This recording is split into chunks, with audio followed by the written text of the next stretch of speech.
এমন কি কর্ম করলে পূর্ণ সঞ্চয় করা হয়। ভক্ত বলছে, বেশ প্রভু, এক কাজ করুন, আপনি এক দানব্রত যজ্ঞ করুন। যদি দানব্রত যজ্ঞ আপনি করতে পারেন, আপনি অনেক পুণ্য সঞ্চয় করতে পারবেন। আর এই যজ্ঞের স্থান হবে ওই প্রভাস তীর।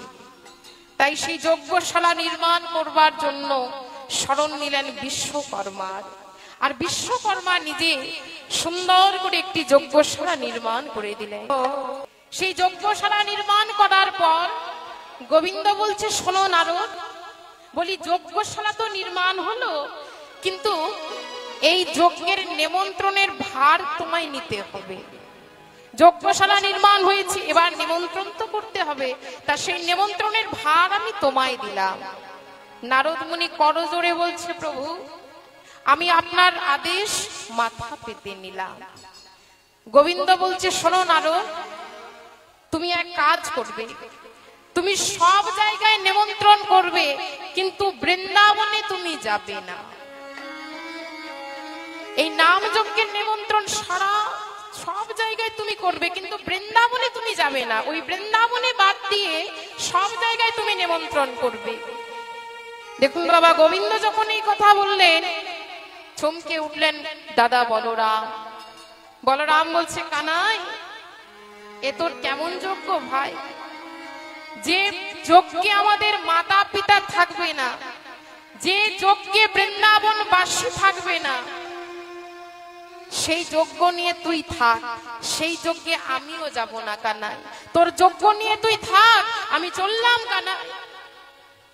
দাদা বলরাম যখন চলে যাবে, কৃষ্ণচন্দ্র বাধা দিয়ে বলছে, দাদা দাদা দাঁড়াও, দাদা দাঁড়াও, তুমি কোথায় যাবে?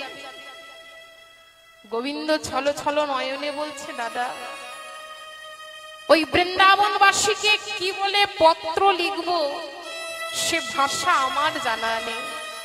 তুমি আমায় বলে দাও দাদা, তুমি আমায় বলে দাও, ওই বৃন্দাবনবাসীকে আমি কি বলে পত্র লিখবো, কেমন করে পত্র লিখবো? এই বলে গোবিন্দ আমার সেই যজ্ঞের নিমন্ত্রণ পত্র লিখলেন। আর সেই নিমন্ত্রণ পত্র লিখে নারদ মুনির হাতে তুলে দিলেন। এবার নারদ মুনি প্রভুর চরণে প্রণাম জানিয়ে সেই নিমন্ত্রণ পত্র নিয়ে ভগবান কৃষ্ণের কথা মতো সব জায়গায় প্রভু আমার নিমন্ত্রণ করছে। কেমন ভাবে? আজ পত্র লইয়ে নারদ মুনি গমন করিল, আর স্বর্গে ছিল ইন্দ্রদেব তারে পত্র দিল। নিতাই গৌর হরি বল হরি। পত্র লইয়ে নারদ মুনি গমন করিল, স্বর্গে ছিল ইন্দ্রদেব তারে পত্র দিল। পত্র লইয়ে নারদ মুনি গমন করিল, স্বর্গে ছিল ইন্দ্রদেব তারে পত্র দিল। পত্র লইয়ে নারদ মুনি গমন করিল, স্বর্গে ছিল ইন্দ্রদেব তারে পত্র দিল।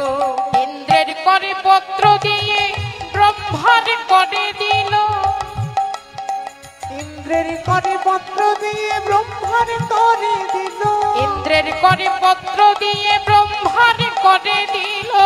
ইন্দ্রের করে পত্র দিয়ে ব্রহ্মার করে দিল। ব্রহ্মার করে পত্র দিয়ে মহেশ্বরে দিল। ব্রহ্মার করে পত্র দিয়ে মহেশ্বরে দিল। দেখো, ব্রহ্মার করে পত্র দিয়ে মহেশ্বরে দিল। ব্রহ্মার করে পত্র দিয়ে মহেশ্বরে দিল। নমো নারায়ণ নারায়ণ নারায়ণ রাম। নমো নারায়ণ ধ্বনি নিতাই গৌর হরি বল হরি। নারায়ণ নারায়ণ নারায়ণ রাম। নমো নারায়ণ রাম, নমো নারায়ণ রাম। নমো নারায়ণ রাম, নমো নারায়ণ নমো রাম। নারায়ণ রাম, নমো নারায়ণ রাম। নমো নারায়ণ নারায়ণ নারায়ণ রাম। নারায়ণ নারায়ণ নারায়ণ রাম। নমো নারায়ণ নারায়ণ নারায়ণ রাম।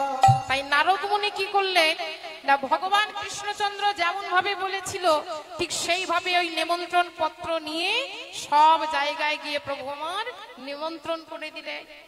এবার সব জায়গায় নিমন্ত্রণ করার পরে অবশেষে এলেন সেই বৃন্দাবন ধামে। সে বৃন্দাবনে এসে নারদ মুনি ওই সাধের বীণাকে বলছে, বীণা শোন বীণা, বলি আজ কিন্তু তোকে অন্য নামে বাঁচতে হবে। নারদ মুনি বলছে আজ তোকে অন্য নামে বাঁচতে হবে। তা কি নামে বাঁচতে হবে তোকে? বলে শোন বীণা, যে নামে আজ তোকে বাঁচতে হবে সেটা হলো ওই রাধা নাম। এই রাধা নামে আজ তোকে বাঁচতে হবে। তাই নারদের সে বীণা বাজছে রাধা নামে। বৃন্দাবনে যখন এসে দাঁড়িয়েছেন, রাধা নামে বীণা বাজছে নারদ মুনি।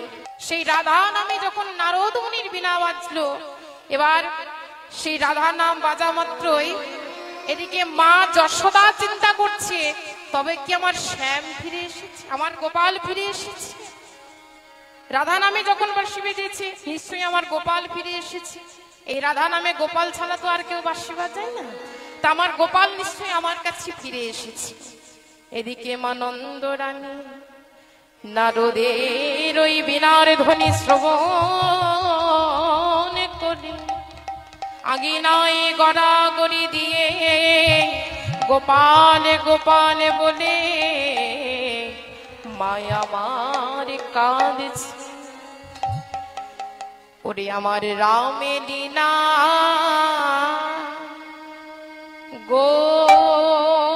গোপাল গোপালে ওরে আইরে আইরে আমার কোলে কোলে আইরে ওরে রামে লীলা। ওরে আমার রামে লীলা গোপাল, ওরে আইবা পামা আমার কোলে আইরে রামে লীলা। ওরে আমার রামে লীলা গোপালে বলিয়াই রে আমার কোলে কোলে আই রে রামে লীলা। রামে লীলা গোপাল, ওরে আইবা পামা আমার কোলে আইরে রামে লীলা। মা যশোদা সেই রাধা নাম যখন যশোদার কানে গেছে, মা যশোদা কেঁদে কেঁদে বলছে, ওরে আমার রামে লীলা গোপাল, আয় বাবা আয়, আর দাঁড়ে দাঁড়িয়ে থাকিস না, আয় ভেতরে আয়। ঠিক এমন সময় নারদ মুনি করজোড়ে দাঁড়ালেন মায়ের সম্মুখে। বলে মা, মা গো, আমি তোমার রাম নই মা, আমি তোমার গোপালও নই। ও মা, আমার পরিচয় শুনবে? তবে শোনো মা আমার পরিচয়, আমি তোমার রাম নই মা, আমি নারদ মুনি। মা গো আমি তোমার রাম নই মা, আমি নারদ মুনি। ওই প্রভাস তীরে যজ্ঞ করবে মা গো তোমার নীলমণি। নিতাই গৌর হরি বল। যজ্ঞ করবে তোমার নীলমণি। মা প্রভাস তীরে যজ্ঞ করবে মা গো তোমার নীলমণি। ওই না প্রভাসিতীরে যজ্ঞ করবে তোমার নীলমণি। বলি এই নাও মা গো সেই নিমন্ত্রণ পত্র, বলি এই নাও মা গো নিমন্ত্রণ পত্র। ওই প্রভাস তীরে যজ্ঞ হবে, এই নাও মা গো সেই নিমন্ত্রণ পত্র। ওই প্রভাস তীরে যজ্ঞ হবে, এই নাও মা গো নিমন্ত্রণ পত্র। মা গো তোমার গোপাল যজ্ঞ করবে, এই নাও মা গো সেই নিমন্ত্রণ পত্র। মা গো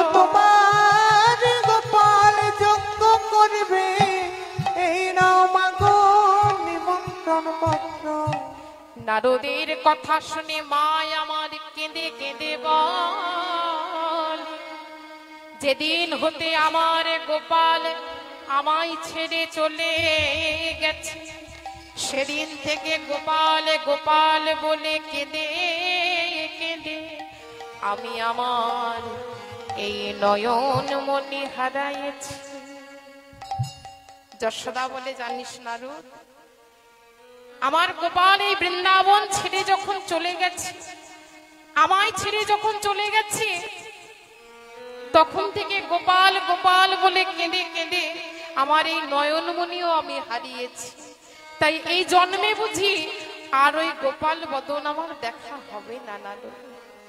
নারদ মুনি বলছে, বেশ মা, এক কাজ করো, বলি তোমার গোপাল তো এই আঙ্গিনায় নৃত্য করতো, তা শোনো মা, এই আঙ্গিনার ধুলি তুমি তোমার দু নয়নের মধ্যে লাগিয়ে নাও।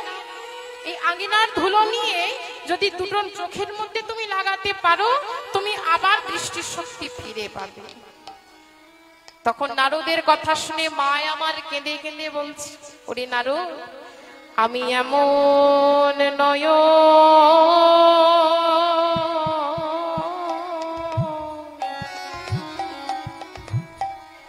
এমন নয়ন চাই না, ওরে নারদ,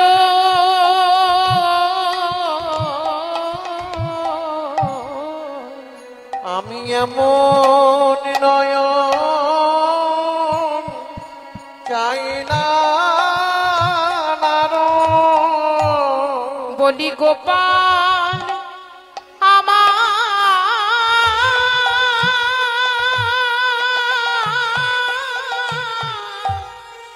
গোপাল আমার সুখে থাকো। আমি এমন নয়ন চাই না নারদ। গোপাল আমার নিতাই হরি বল হরি। আমি এমন নয়ন চাই না নারদ। দেখুন, কুপুত্র হয় কুমাতা কহু নয়।